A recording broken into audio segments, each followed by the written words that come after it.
Guys মামাই যে ক'লে ছিংগাপুৰত জুবিনদাৰ ইনভেষ্টিগেশ্যন ছিংগাপুৰ প্ৰশাসনে কৰিব আৰু অসমৰ পৰা বেয়াভাৱে যদি লৈ গৈছিলে অসমত ইনভেষ্টিগেশ্যন চলিব বুলি যে ক'লে সেই হাৰ কেতিয়াও মানি লোৱাৰ যোগ্য নহয়। ইয়াৰ পৰা CID গৈ তাত ইনভেষ্টিগেশ্যন কৰিব লাগে মোৰ মতে। কিয়নো আমি য'ত আছোঁ এইখন আমাৰ দেশ বেংগলোৰ, ইয়াতে আমি সুৰক্ষিত নহয়। ইয়াত কিমান কত মানুহ মৰিছে তাৰ ইনভেষ্টিগেশ্যন হয় জানো ভালদৰে? পুলিচ প্ৰশাসনে ইনভেষ্টিগেশ্যন কৰে জানো? ইয়াৰ কেছ দিবলৈ গ'লে মন কাণে নিদিয়ে। কোনোবাই মৰিছে, কোনে মাৰিলে, কি কথা একোৱেই নোলায়গৈ।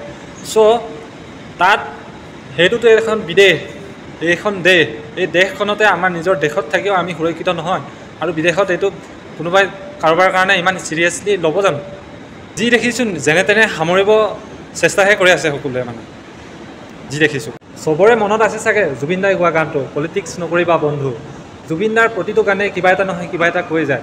চ' সকলোৱে ভিডিঅ'টো শ্বেয়াৰ কৰিব, সকলোৱে গম পাব লাগে মুঠতে এইবিলাক হ'ব নালাগে। অন ডিউটিত মোবাইল চলোৱাতে ইমান সহজ নহয়, কিন্তু মই চিঞৰি মই ভিডিঅ' বনাব লগা হৈছে তাৰে মাজত সময় উলিয়াই। চ' গাইজ এতিয়া আৰু ইমানতে সামৰিছোঁ। চ' ভিডিঅ'টো শ্বেয়াৰ কৰিব।